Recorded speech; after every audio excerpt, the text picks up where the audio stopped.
Welcome to Bethlehem Bible Talks. Sapaan firman Tuhan dari hamba-hamba Tuhan GMI Bethlehem. Kiranya firman Tuhan hari ini dapat memberkati kita semua. Shalom jemaat yang dikasih Tuhan. Hari ini kita akan berbicara tentang bangkit dari kegagalan yang diambil dalam Yohanes 13 ayat 36 sampai 38. Sebelum pertanyaan Petrus dalam bagian ini, Yesus baru saja memberikan perintah baru yang sangat penting kepada para murid, yaitu untuk saling mengasihi. Akan tetapi rupanya Petrus lebih tertarik kepada kalimat sebelum perintah baru ini, di mana Yesus mengatakan, "Hai anakku, hanya seketika saja lagi aku ada bersama kamu. Kamu akan mencari aku, dan seperti yang telah kukatakan kepada orang-orang Yahudi, ke tempat aku pergi tidak mungkin kamu datang. Demikian pula aku mengatakannya sekarang juga kepada kamu." Lalu Petrus bertanya, "Tuhan, kemanakah engkau pergi?" Ini bukan satu pertanyaan biasa, tetapi ini adalah satu protes Petrus terhadap Tuhan Yesus. Seolah-olah ia ingin mengatakan, "Aku akan mengikut engkau kemanapun engkau pergi. Beritahu kepadaku kemana engkau akan pergi." Dan Yesus menjawab, "Ke tempat aku pergi, engkau tidak dapat mengikuti aku sekarang. Tetapi kelak engkau akan mengikuti aku." Yesus akan pergi ke salib untuk mati bagi manusia berdosa. Petrus tidak bisa mengikuti Yesus sekarang, tetapi kelak ia akan mengikuti Yesus.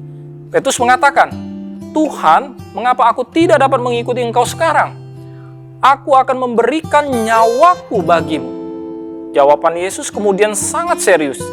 "Nyawamu akan kau berikan bagiku?" Kemudian Yesus melanjutkan, "Sesungguhnya aku berkata kepadamu, sebelum ayam berkokok engkau telah menyangkal aku 3 kali.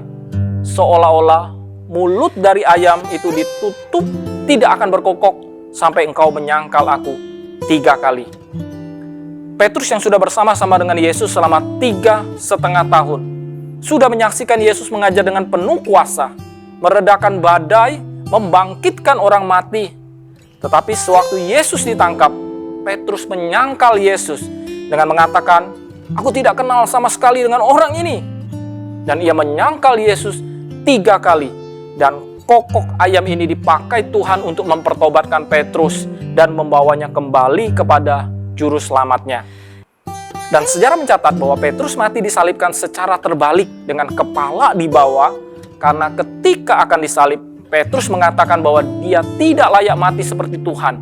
Maka dia minta untuk disalibkan secara terbalik. Sekarang yang perlu kita ingat tentang Petrus bukan lagi kegagalannya, melainkan keberaniannya yang menyebabkan dia tetap setia melayani Tuhan sampai akhir hidupnya. Saudara, kegagalan kita mungkin tidak sampai menyangkal Yesus, tetapi mungkin kita gagal dalam keluarga, pekerjaan, atau pelayanan. Sebagai orang Kristen kita gagal memenuhi tuntutan Tuhan. Bahkan seringkali kita menyakiti hati Tuhan. Kita senantiasa jatuh di dalam dosa yang sama. Seperti Petrus, kita semua bisa mengalami kegagalan dalam mengikuti Yesus. Ketika Petrus gagal dan ia bertobat dan Yesus berkata kepadanya, "Gembalakanlah domba-dombaku," dan Tuhan memulihkan Petrus. Jika kita juga gagal, mari bangkit dari kegagalan itu. Jangan terbuai dengan kegagalan yang terus-menerus. Tuhan pasti memulihkan hidup kita. Tuhan Yesus memberkati. Demikianlah Bible Talks hari ini. Tuhan Yesus memberkati.